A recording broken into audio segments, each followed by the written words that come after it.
Magandang araw mga kaibigan. Bigyan natin ng reaction opinion itong post ni Senator Amy R. Marcos. Good news po ito. Sabi niya, kumusta po SP Alan Peter Cayetano? Senator Pia Cayetano, tara, G! Go! Ano ba yung G? Go! Tinatawagan ko ang aming Senate President Alan Peter Cayetano. Buksan na ang Blue Ribbon Committee. Tanggalin lahat ng takip sa flood control corruption. Ipatawag ang 18 Marines, si Saldico at ang mga Bersamin. Ilabas na ang katotohanan. Senator Amy R. Marcos, 24 May 2026. Ang sarap pakinggan, ano? Ipatawag, Brave 18, ilabas ang katotohanan. Ito na ang matagal na hinihintay ng taong bayan na ninakawan ng trilyones. Pilit nilang pinagtatakpan ang mga mastermind. Kailangan Diyos gumawa ng paraan para mailabas ang katotohanan. Wow! Oh, tingnan natin ang reaksyon ng taong bayan, no? 64,000 ang nag-react after just 1 hour. 36,000 ang nag-like, 25,000 ang love, 1,700 lang ang tumatawa. Yung mga kinakabahan na ito, yung mga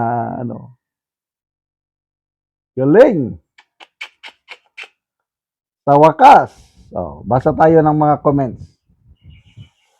Big Boss Don, Ping Lacson, Vicente Tito Soto, Tara G. Lourdes Bulalakaw, we're very excited to open this hearing again at the Senate. Yeah. River Hunter, yung bakbakan na, Senator Amy Marcos.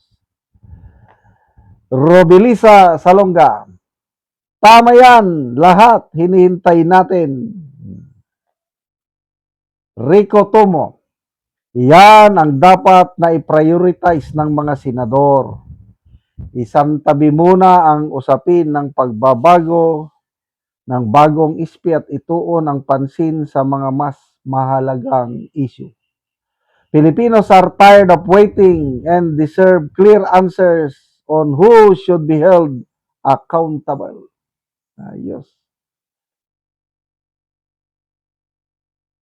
Nimpa, Batan Garing, wow! Para mag-early election kita para kasing wala nang matitira. Justin Katapang, calling 18 Marines, prepare for the battle. Matagal nang nakahanda yung 18 Marines na yan. Pilit lang nilang sinupil ang katotohanan. Grabe, ano? Ako, hindi ko na inakala na darating tayo sa puntong ito na mapapatawag pa ang Brave 18 Marines. Kasi kahit si Senator Alan Peter Cayetano, nung mga bago May 11 na kudita sa Senado, nagsalita siya na wala na tayong pag-asa na malaman ang katotohanan sa ngayon. Ano nang payag niya eh. Dahil ang ginagawa nila is selective investigation. Sa next administration na lang, sa panahon na lang ng next president natin malalaman ang katotohanan. Yan ang malungkot na pahayag ni Senator Cayetano. Siguro mga first week of May niya na banggit yan. Kaya ako, napailing na lang ako nung magsalita siya ng gano'n. No? Tama nga naman. Wala nga talaga. Kasi hindi ko na in-expect na magkaroon pa ng kudita o yung change of leadership. Akala ko tuloy-tuloy na yon na si Soto ang mamamahala at si Lacson naman ang ayaw talagang tawagin ang Brave 18 Marines. And then here comes the miracle. Yung May 11 na yun is pinaghandaan ng bawat grupo eh. I don't know sino ang utak sa lahat nito. Kasi narinig ko si Senator Marcoleta. Sabi siya na pinayuhan niya si Bato. Huwag kang magpapakita. Sabi daw niya kay Bato eh. Buhay mo ito. Huwag kang paano ba yung exact word niya? Parang huwag kang magpakabayani. Parang ganun daw eh. Kaya lang, despite the warning ng mga kapwa niya senador, nagpakita pa rin si Bato. Nagpakita pa rin din. Pagpasok niya sa Senado, nandun na, naghintay ng mga NBI agents na aresto sa kanya. Ang milagro ng Diyos is mali ang NBI. Talagang God is working. Dalawang babae ang naunang mang-aresto sa kanya. 10 lahat yung NBI agents, kailang yung talagang unang lumapit na humawak sa kanya at nagpakilala na mga NBI kami sir, aarestuhin ka na namin. Mga babae daw. Siguro naman si Bato, I don't know kung ini-expect niya na gano'n ang mangyari.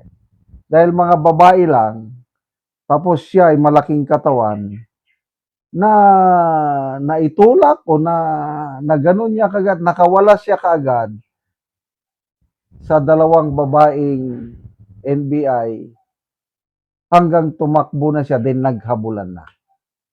Kaya kung ang ginawa pa is mga lalaki na 4 o 5, talagang full force ba? Hindi na sana siya nakatakas. Again, it's a miracle. At ngayon na nga, dahil sa milagro ni Bato, dahil sa sakripisyo ni Bato, ito na, malalaman na natin ang katotohanan. Kailan kaya? Please, i-schedule niya na. Naghintay ng sambayan ng Pilipino. Mga bersamin, mga cabinet secretaries na napangalanan, mga maleta gang members, patawag lahat. Salamat mga kaibigan sa inyong pagsubaybay sa channel nito. Nakakatulong kayo ng malaki sa tribong Talandig ng Bukidnon dahil ang sweldo natin sa channel nito is pantulong sa tribo.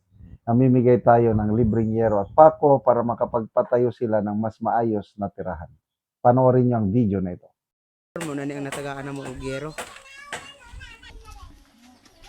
Karon mo na ni ang itsura sa balay ni Kuya sa tagaan na mo og yero nga mga tanil bag lang. May ang kuan niya yang balay. Ang ilang atop nga mga silupin lang ug mga trapal ug mga tanil bag. So mo na gid ni ang ilang kahimtang tagaan na mo og yero.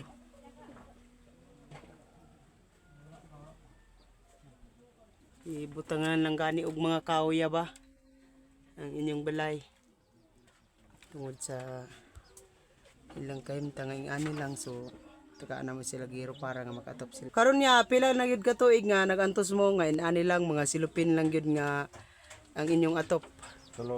Tulo na ka tuig. So wala gyud mo sukadya nga nakagbalay gyud og giro. Wala gyud. So silupin ra gyud. So asa man sa dinhi niya gikuha nga silupin lang nga inyong gi atop? Sa talakag niya mong gikuha. Di sa dulan. Oh. Inyong gipampunit. Oh. So inyong gi himudan nga atop. So asa man karon niya imong asawa? Sa Ryan. Merayon, so ikaw lang sa dire. Oh. Pila na kabuok imong anak ya? Isa. Isa pa kabuok. So pila na daya imong edad? 27. 27 ka na. Mm. So mana ni ang ilang balay ni Kuya.